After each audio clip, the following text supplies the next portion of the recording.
tempo em Macaparana, Pernambuco. E minha família, quando a gente era pequena, quando eu era pequeno, costumava viajar para Araripina, e é uma viagem um pouco longa, são aproximadamente 700 quilômetros. Então, meu pai, na época, tinha uma Belina, não sei se vocês já ouviram falar nesse carro, mas uma Belina, e aí éramos 5 irmãos, ele colocava os 5 na mala e saía à tardinha. Então, nós passávamos praticamente a noite viajando para chegar lá no outro dia já clareando. E uma coisa que eu me lembro muito bem é que quando nós íamos ali à noite, na Belina, naquela época não tinha essa história, essa exigência de cadeirinha, a coisa era meio de bolo, né? Então a gente ia, e eu lembro que eu com os meus irmãos, a gente ia admirando as estrelas, né? E a gente aprendia algumas coisas que se tornaram muito comuns durante o nosso percurso. Todas as vezes que nós íamos nos aproximando de uma cidade, a gente já começava a olhar no horizonte uma certa luminosidade. E a gente já começava a conversar com o outro, está chegando outra cidade aí. E a gente ia então, assim, conhecendo as cidades na escuridão, pela luz que brilhava, e quando aquela luz se tornava cada vez mais forte, era sinal de que nós estávamos chegando mais próximos da próxima cidade. Meus irmãos, isso que eu acabei de falar para vocês, também pode ser dito acerca da santidade de Deus na nossa vida. A santidade é como uma luz que brilha em nós. E à medida que a santidade de Deus, revelada em Cristo, brilha em nós, mais as pessoas vão chegando próximo de Deus. Mais as pessoas vão tomando conhecimento de Deus revelado em nós. Meus irmãos, quanto mais traços de santidade aparecem em nossas vidas, mais de Deus as pessoas podem ver em nós. E nessa noite eu gostaria de refletir com você. Gostaria de convidar você a meditar comigo sobre o seguinte tema: os sinais da santidade de Deus na vida de um jovem. E mais especialmente na vida de um adolescente, porque você é um adolescente, eu também sou um adolescente. Você que está aqui, que é adolescente, diga amém. Amém. Muitos adolescentes de cabelo branco, casados também, né, Heber? Casados aqui, uma bênção, né? Então, todos os adolescentes para a glória do Senhor. E eu queria convidar você a refletir comigo sobre esse tema: os sinais da santidade de Deus na vida de um jovem, de um adolescente cristão. Eu tenho uma ligeira impressão, não sei se vocês concordam comigo, mas que muitos jovens têm negligenciado a santidade de Deus porque acreditam que podem ser cristãos sem ser santos. Tem jovem que não tem se empenhado, que não tem buscado a santidade de Deus na sua vida, porque acreditam que um pássaro pode voar só com uma asa. Ou acreditam que pode um avião decolar só com uma asa. Você acha que é possível? De forma alguma.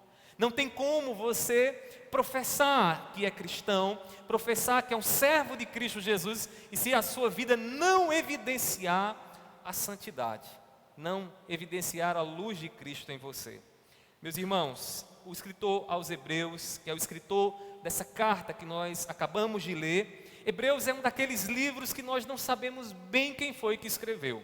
Alguns estudiosos acreditam que provavelmente Paulo, ou quem sabe um discípulo muito próximo do apóstolo Paulo, já que a maneira como essa epístola foi escrita é muito parecida com a forma como Paulo escreveu. Nós não sabemos bem quem foi o escritor, mas podemos perceber com muita clareza o que esse escritor queria ensinar aqui nessa epístola. O escritor aos Hebreus, ele escreveu a fim de mostrar a superioridade do nosso Senhor Jesus Cristo. E ele então começa mostrando que Cristo é superior aos anjos. E diz lá que se alguém acha que os anjos são seres maiores, Jesus é maior. Jesus é maior até mesmo do que Moisés, que foi um grande profeta, servo de Deus, e o escritor então sai mostrando essa superioridade de Cristo Jesus, para que Jesus assuma o trono mais alto no coração da igreja. Mas essa epístola também, o escritor, ele tem um propósito, e um dos propósitos é nos estimular a perseverar na fé, a não desanimar na luta contra o pecado, a não desfalecer quando nós nos sentirmos fracos diante do pecado que vive a nos assediar. Ele estimula a permanecermos firmes no Senhor, a observar aqueles que viveram fielmente, confiantes em Cristo Jesus, e não ceder. Nesse versículo especialmente que nós iremos tratar nessa noite, e eu gostaria de me deter apenas nele, no versículo de número 14, o escritor ele nos ensina a seguinte verdade, que a pureza de Deus em nós aponta para a glória que nós iremos participar. Ou seja, a santidade em nós, a vida de Cristo em nós, aquilo que nós expressamos de Cristo, aponta para aquela glória, para aquele grande dia em que estaremos participando, irmãos, concretamente da glória do nosso Senhor. E isso já nos leva a algumas reflexões. Por quê? Porque ele vai dizer, olha, sem santificação ninguém pode ver a Deus. Ninguém pode participar da glória de Deus se você não tiver a santificação. Mas por que essa condição? Porque a santificação é o sinal, irmãos, de que estamos preparados para participar da glória de Deus. Se você busca a santificação, se em seu coração há um desejo de todos os dias santificar seus pensamentos, seu corpo, o que você fala, você está dando sinais de que você está com as credenciais para estar participando da glória de Deus. Uma das doutrinas que preocupa muita gente, a doutrina da eleição, né? Tem muita gente que fica preocupada, meu Deus, e se eu não for um eleito?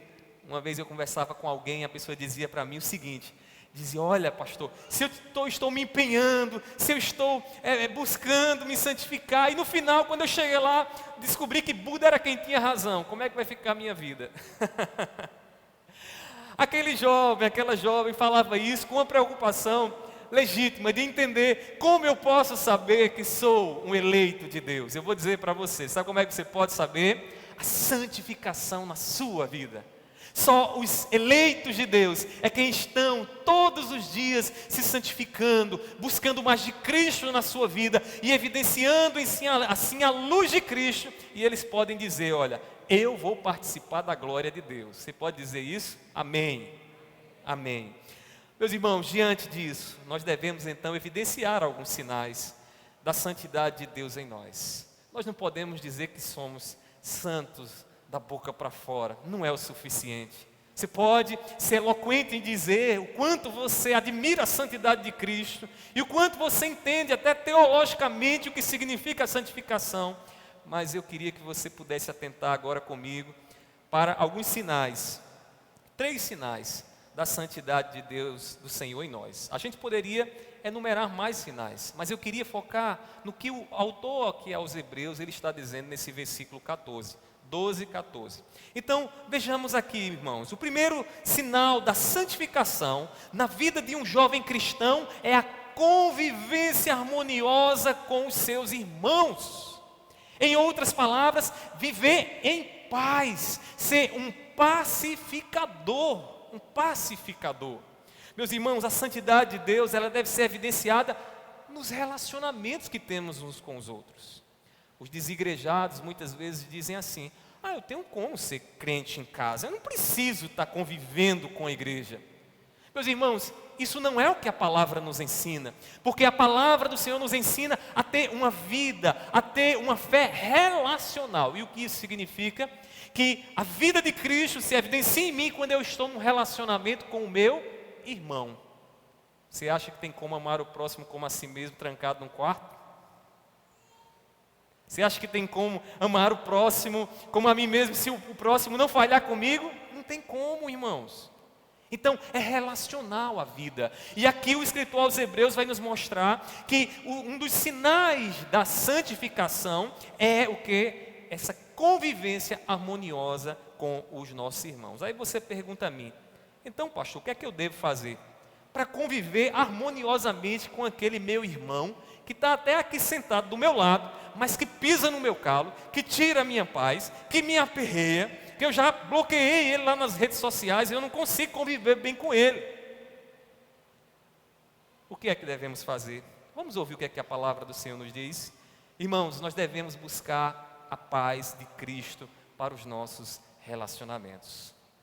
Quando os conflitos aparecem em nossos relacionamentos, nós precisamos pedir a Deus a paz de Cristo. Que a paz de Cristo reine em nossos relacionamentos.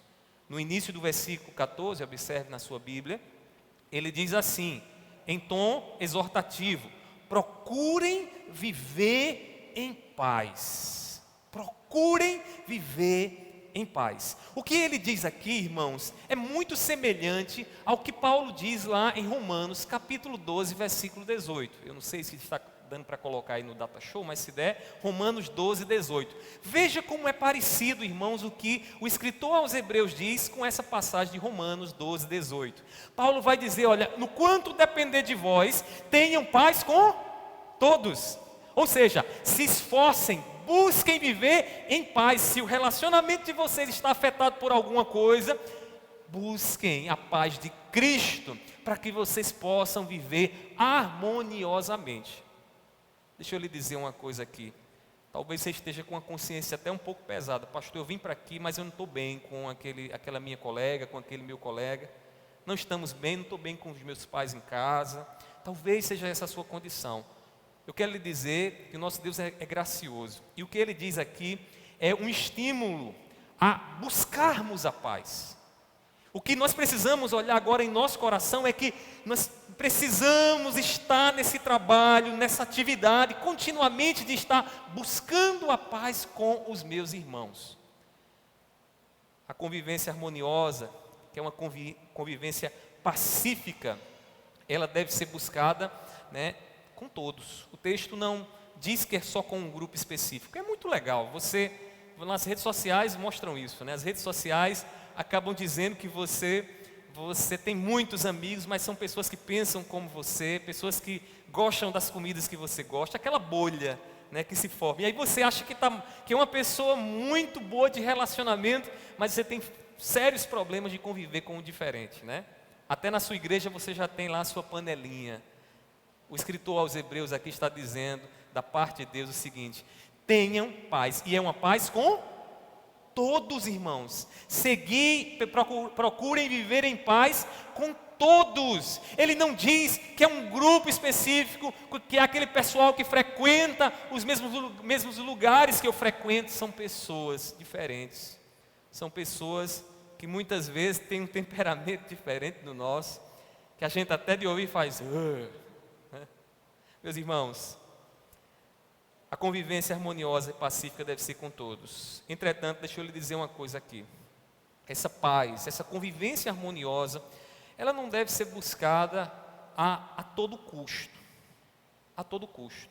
Essa convivência harmoniosa não deve ser buscada à custa de Cristo na nossa vida. Entenda bem o que eu estou lhe dizendo aqui.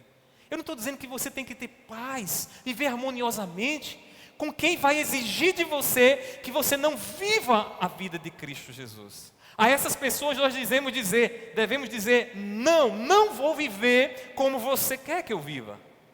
Meus queridos irmãos, muitas vezes nós teremos que ser pacificadores, ou seja, buscarmos harmonia, viver em paz, e nós sofreremos também por conta disso. Sofreremos por conta disso. Lá no Sermão do Monte, quando Jesus estava ali ensinando os seus discípulos, no capítulo 5, ele começa falando sobre as bem-aventuranças.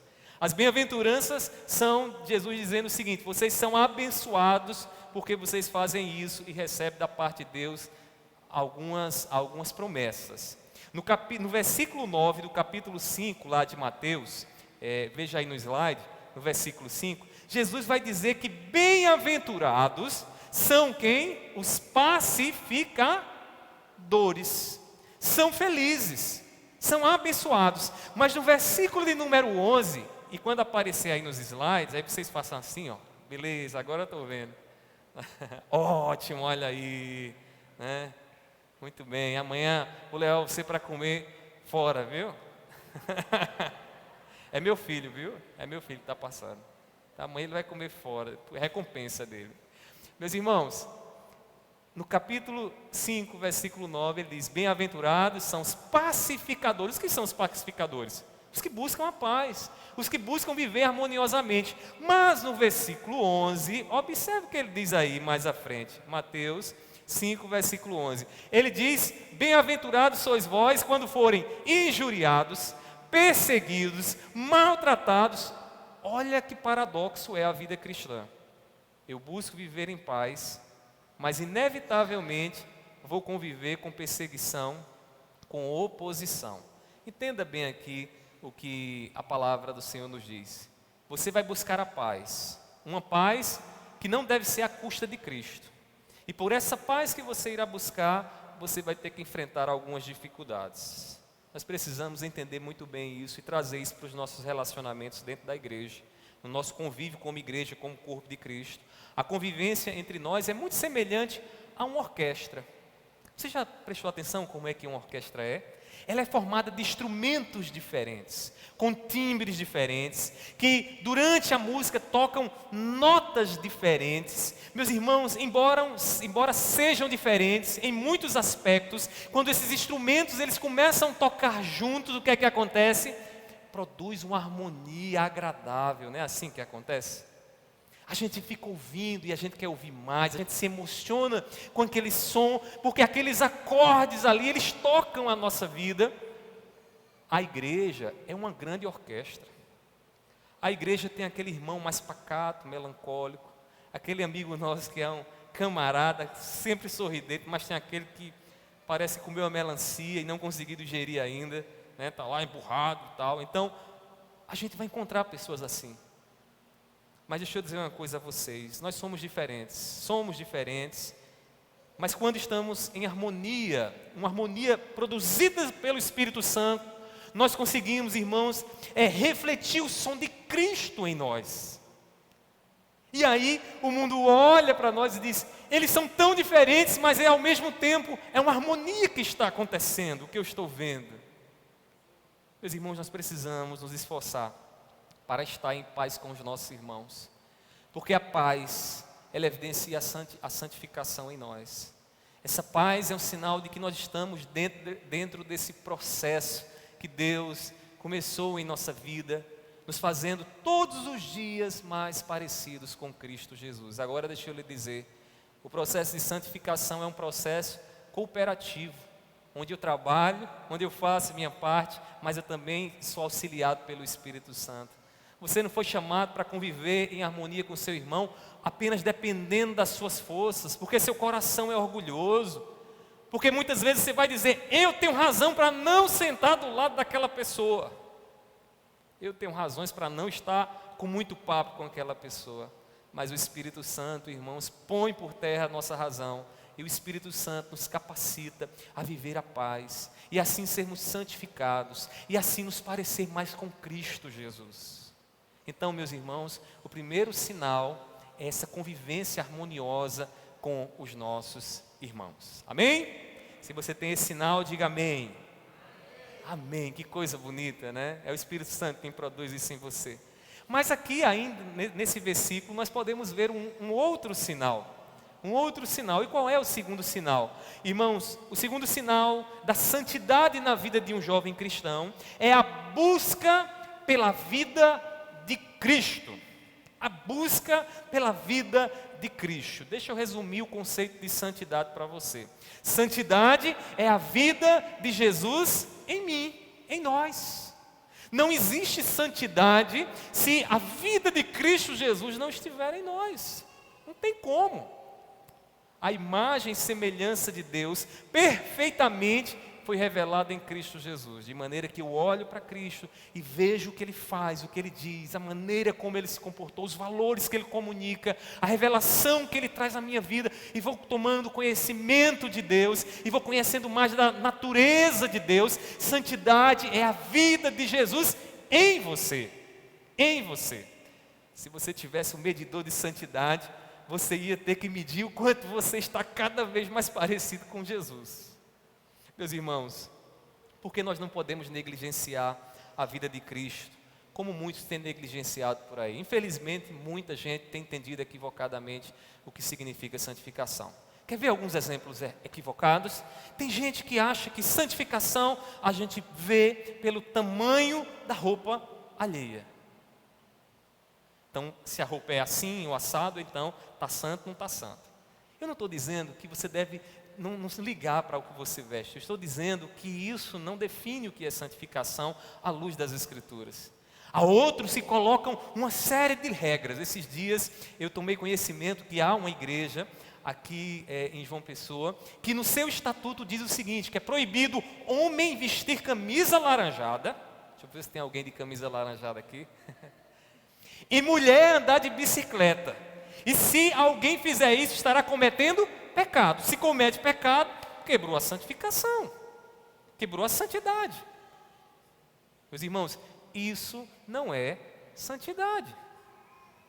Isso não é santidade. Isso chama-se legalismo. Agora, por que nós não podemos negligenciar esse tema tão valioso na nossa vida? Primeiramente, irmãos, a vida de Cristo é o alvo que o cristão ele precisa atingir.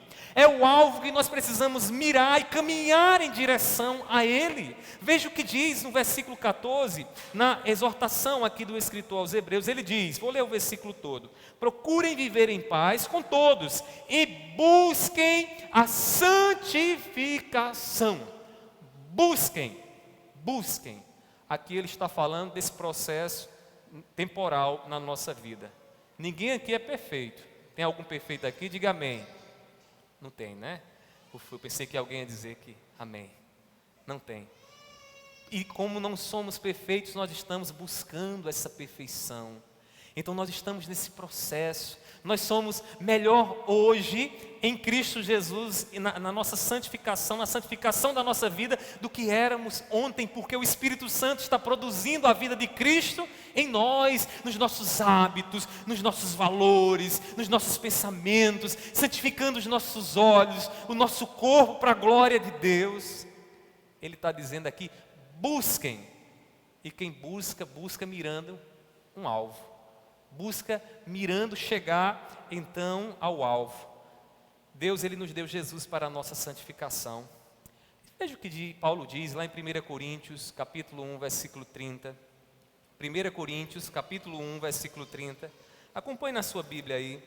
Veja que texto que clareia o nosso entendimento. Ele diz assim, 1 Coríntios 1, 30. Mas vocês são dele em Cristo Jesus, o qual se tornou para nós, da parte de Deus, sabedoria, justiça, santificação e redenção. Jesus é a nossa santificação. Portanto, quem diz que santificação é não usar camisa laranjada, está equivocado. Pisou na bola. Falou uma bobagem. Meus irmãos, a vida de Cristo é para o cristão como um mandamento, e um mandamento que deve ser obedecido. O verbo aqui, que é traduzido por busquem, ele está no modo imperativo. E todas as vezes que nós encontramos no Novo Testamento um verbo no imperativo, ele soa para nós como um mandamento do Senhor. Então o escritor aos Hebreus aqui no versículo 14, quando nós traduzimos por busquem, ele está dizendo, vocês têm que fazer isso. É o alvo de vocês. Deus deu a santificação de vocês em Cristo. Então corra para o alvo. Mirem em Jesus. Olhem para Jesus e santifiquem a vida de vocês. Como? Fazendo com que cada aspecto da nossa vida se pareça mais com Jesus. Há um ditado popular, meus irmãos, que é muito interessante, né? Muito interessante, que diz o seguinte, que onde há fumaça, há fogo. Quimicamente, é assim que a coisa acontece. Se está fumaçando, é porque tem alguma coisa queimando lá. Alguma coisa queimando lá. Antes de prosseguir, deixa eu lhe dizer uma coisa aqui. Antes de prosseguir. A santificação, irmãos, não é para você ser salvo. Você não vai se santificar para a sua salvação. A santificação, ela apenas sinaliza que você de fato já foi salvo. Quem é que busca a santificação? Quem já foi salvo, quem já foi alcançado pela graça de Deus. Se na sua mente a coisa funciona assim, eu vou me santificar para que eu possa ser salvo, você está entendendo a coisa errada. A gente é santo, a gente é alcançado por Jesus e a gente entra então nesse processo de santificação. Eu poderia dizer que o sinal da santificação, o sinal da salvação em nossa vida é a santificação. É aí que nós percebemos uma relação muito interessante. Onde tem fumaça, tem fogo. Onde tem santidade, tem salvação. Onde não há santidade, não há salvação. Não há salvação. Às vezes tem jovens que acreditam que podem ser cristãos sem a santificação. Não tem como, não é só jovem. Você também que é um adulto, já até experimentado, se a sua vida não estiver nesse processo, questione se você conheceu a Cristo, se você realmente nasceu de novo, porque só é possível dizer que somos salvos se estivermos em santificação, buscando a Cristo Jesus. A fumaça, ela evidencia a combustão, né, irmãos, que está acontecendo, o foguinho que está lá, né? O foguinho que está lá.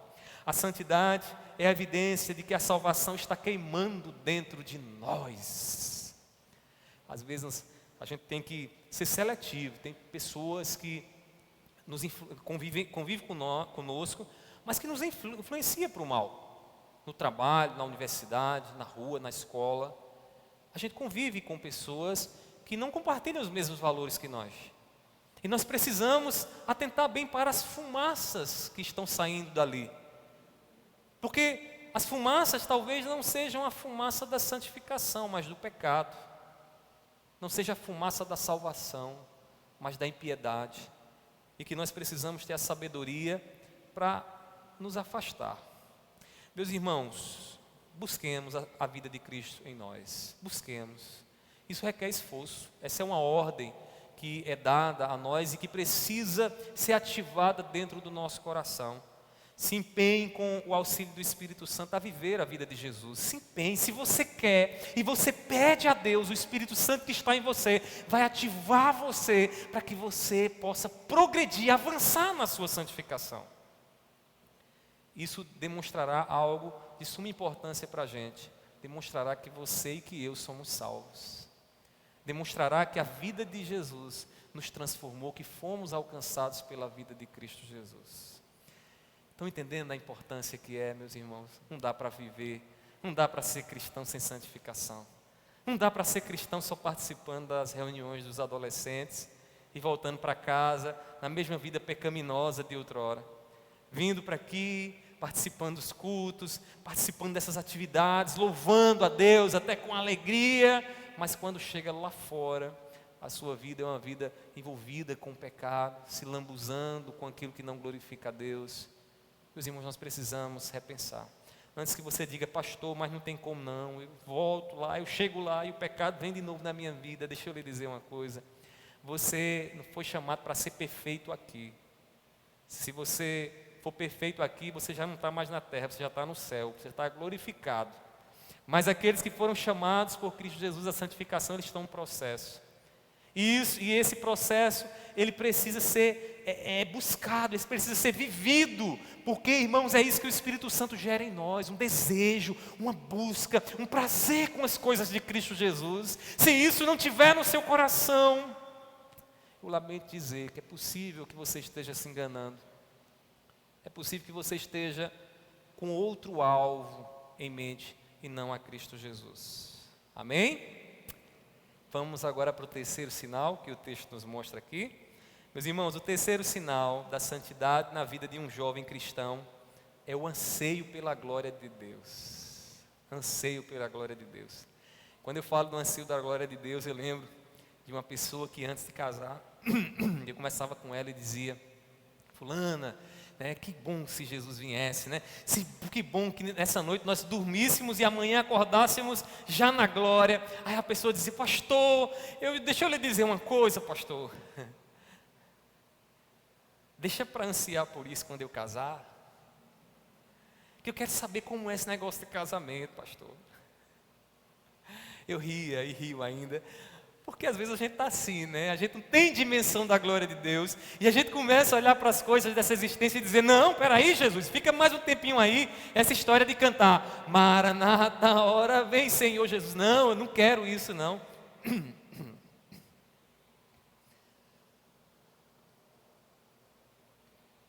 Às vezes nós não temos uma dimensão do que é a glória de Deus. E ficamos desejando e aspirando as coisas pequenas, limitadas dessa existência, como se fossem grandiosas.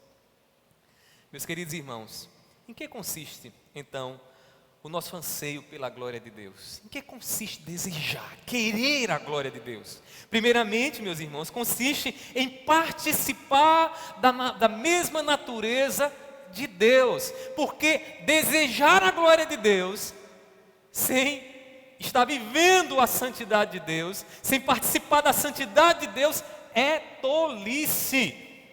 Tolice.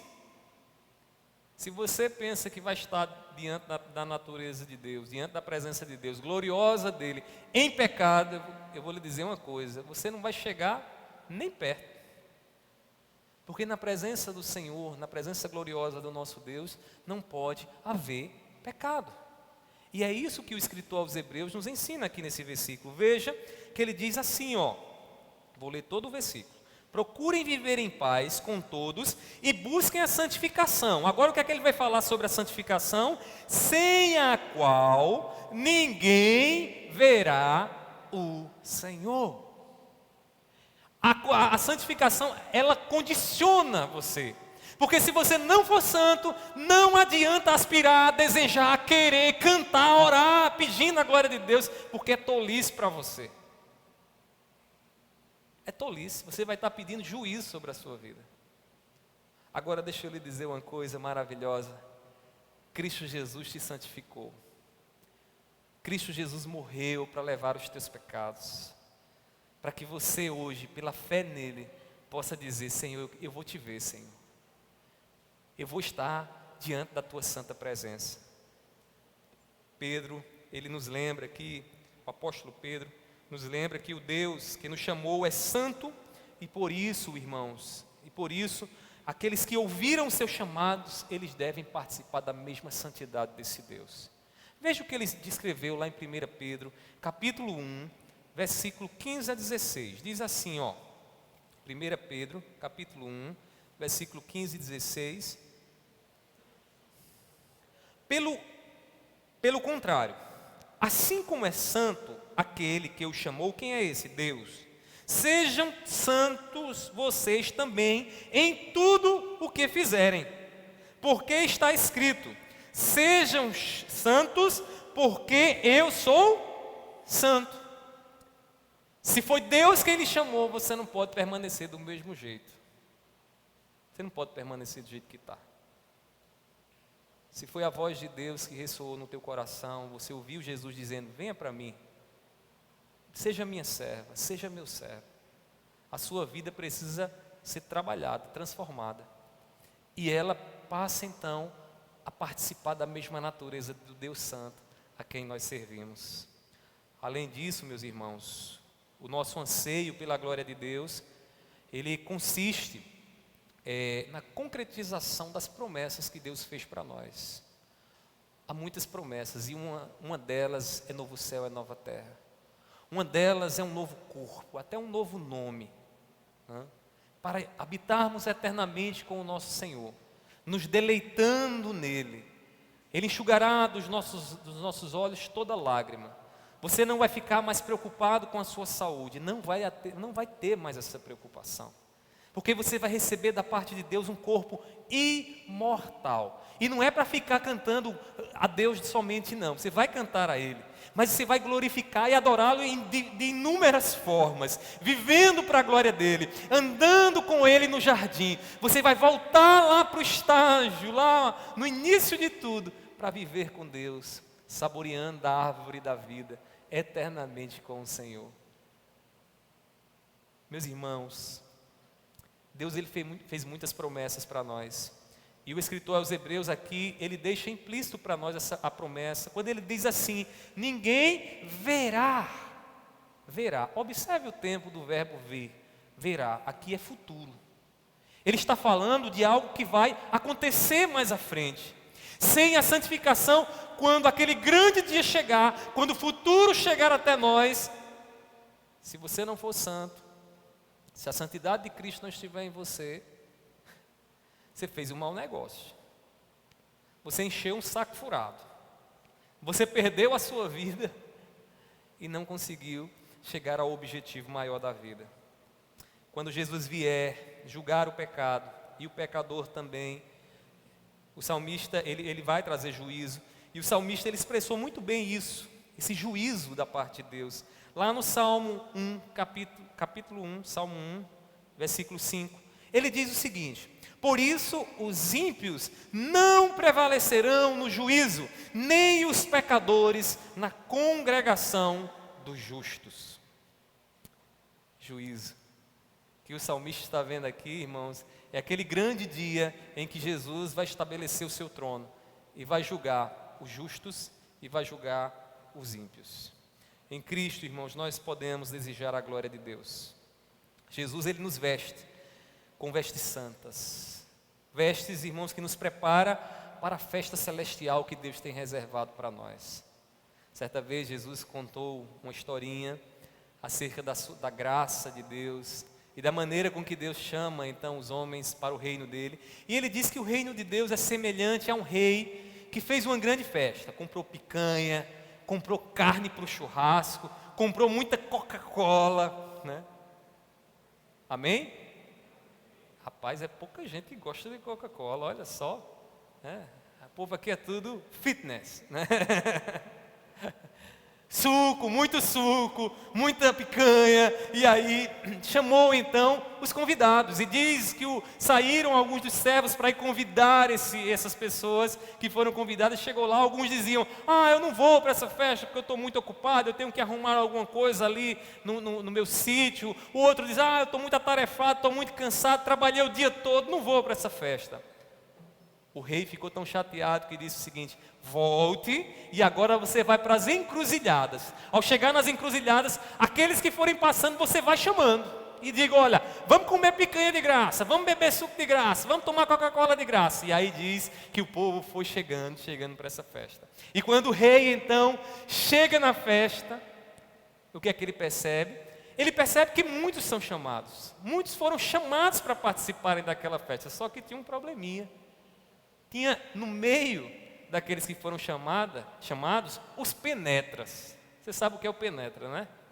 Aquele indivíduo que chega lá, né, na festa, e ele chega de uma forma ali que não foi por meio de convite. Ele chegou lá e diz que o rei olha então para aquele e diz: onde estão as tuas roupas, as tuas vestes para que você participe da festa?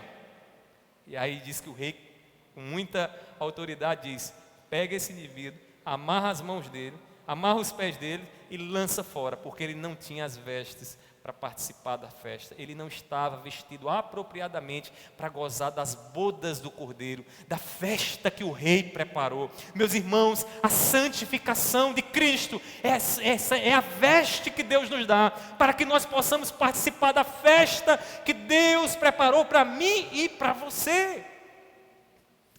Se estamos em Cristo, nós podemos desejar a glória de Deus e não temos mais por que temer o juízo, porque estamos vestidos de Cristo Jesus. Podemos dizer: Maranata, Maranata, Senhor, não tenho mais o que temer.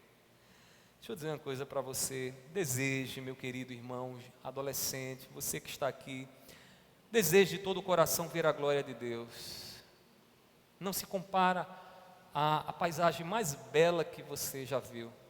A glória de Deus não se compara ao prazer que você já teve nessa vida, o maior prazer que você já teve nessa vida. É bem maior do que o que você pode imaginar e do que aquilo que os teus olhos já viram. Deseje de todo o coração a glória de Deus, mas reflita também. Porque desejar a glória de Deus evidencia a santificação, evidencia que nós estamos preparados. Mas se nós não estamos preparados e queremos a glória de Deus, nós estamos agindo de forma tola. Nós estamos pedindo juízo para a nossa vida.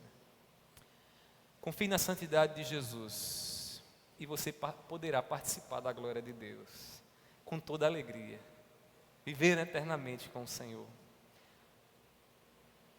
Deus, Ele preparou uma grande festa, meus irmãos, e não é festa pequena não, viu? É aquela festa de judeu, uma semana de festa. Vai ser só uma noitinha não, é festa para a gente se alegrar com o nosso Senhor pela eternidade, sem fim. Deus preparou uma grande festa para nós. Muitos estão sendo convidados. Você que está aqui nessa noite, talvez esteja escutando o convite de Deus. Venha para a festa, venha para a festa. Entretanto, irmãos, devemos ter cuidado para não sermos penetra na festa de Deus. Nós precisamos estar com as vestes adequadas para participar da glória de Deus. E as vestes são a santificação, a vida de Cristo. Portanto, meus queridos irmãos, vistamo-nos para a festa que Deus preparou. Vista-se de Cristo e você viverá em paz com o teu irmão. Quando Jesus de fato estiver reinando no trono do seu coração, você viverá a convivência harmoniosa como sinal dessa santidade de Jesus em você. Em Jesus você dará os sinais da santidade de Deus. Muitos olharão para você e verão em você não só a sua vida, mas a vida de Cristo sobre a sua vida. Dirão, como Paulo disse, não vivo eu, mas Cristo vive em mim. É Cristo quem vive em nós. Meus irmãos, dessa forma nós estaremos prontos para nos alegrar com a glória de Deus. Dessa forma, meus irmãos, nós daremos sinais de que fomos alcançados pela santidade do nosso Senhor Jesus Cristo. Que nessa noite, Deus nos ajude. Deus ajude você que chegou aqui nessa noite. Eu não sei qual é a sua intenção. Eu acho que você recebeu o convite para estar aqui, participando, e ainda não caiu a sua ficha, mas Deus está lhe balançando para você entender que você precisa buscar a vida de Jesus. Isso significa santificação. E eu gostaria de orar pela sua vida, e orar pela minha vida também, porque eu preciso todos os dias dessa graça. E eu gostaria de pedir a Deus por nós, para que o Senhor nos ajude a avançar, a prosseguir para o alvo que Ele estabeleceu. Eu não sei qual a área da sua vida que você tem enfrentado dificuldades em santificar. Não sei se é na sua língua, nos seus olhos, naquilo que você vê. Ou quem sabe, nos desejos ardentes da sua carne. Eu quero lhe dizer que você não está só e que o Espírito Santo de Deus, Ele é o teu cooperador, é o nosso cooperador que nos ajuda a progredir. Então vamos pedir a Ele nesse momento, que Ele nos ajude a avançar em santidade. Amém? Feche seus olhos, curva sua fronte. Deus está aqui conosco. Meu Pai, nós estamos diante da Tua santa presença, Senhor, e Te louvamos porque a Tua palavra, ela fala, Pai, poderosamente às nossas vidas. Te louvamos, Senhor, porque o Teu Espírito Santo, Deus, atua em nós por meio da Tua palavra, nos santificando, nos fazendo mais parecidos com Cristo. E eu quero nesse momento te pedir, Deus, por nossas vidas, que o Senhor nos dê força, que o Senhor nos dê graça. Meu Deus, Tu sabe quantos aqui estão envolvidos, Senhor, na fraqueza do pecado. Tem lutado contra o pecado, mas tem caído e voltado a cair inúmeras vezes. Mas eu sei, Senhor, que Tu és o Deus que nos capacita. O poder que necessitamos vem de Ti, vem da cruz. Olhando, Senhor, para Jesus, Senhor, o Teu Espírito nos ajuda, Deus, a vencer as tentações da carne, o pecado que assedia o nosso coração. Eu te peço por essa jovem, Senhor, Tu sabes o que ela tem passado. Tu sabes, Deus, os questionamentos que ela tem feito na solidão, no seu quarto, quando está sozinha, a refletir. E eu te peço, meu Deus, dá força a ela. Pai, livra ela desse abismo que tem cercado a vida dela. Que ela possa, Deus, buscar a santidade de Cristo, por amor a Cristo, Deus, e assim, Deus, a desejar estar sempre em Tua presença, Senhor. Pai, eu sei que Tu podes dar essa graça, é por isso que nós te invocamos nessa noite. Também te peço por esse jovem, Senhor, que tem caído e caído outra vez, e talvez hoje à noite, talvez vai cair de novo, meu Pai. Não permita que isso aconteça na vida dele, Senhor. Pai, que a oração que ele tem feito, Deus, seja uma oração quebrantada, uma oração, Deus, sincera, de arrependido, que luta para não cair novamente no pecado. E eu te peço, seja, Deus, com ele, que o Teu Espírito Santo o ajude, e que ele possa, Deus, glorificar a Ti com a sua vida, com a vida dele, com a vida que o Senhor tem dado a ele. Pai, eu te peço por todos nós, tenhas misericórdia, nos ajuda, Senhor, nos ajuda a sinalizar que nascemos de novo, e para isso, Senhor, nos ajuda a ser santos para a glória do Teu nome. Pai, assim eu te oro, te peço e já te agradeço, porque o Senhor há de nos conceder essa graça, em nome do Teu Filho amado Jesus. Amém, amém. Guilherme, Deus abençoe a todos.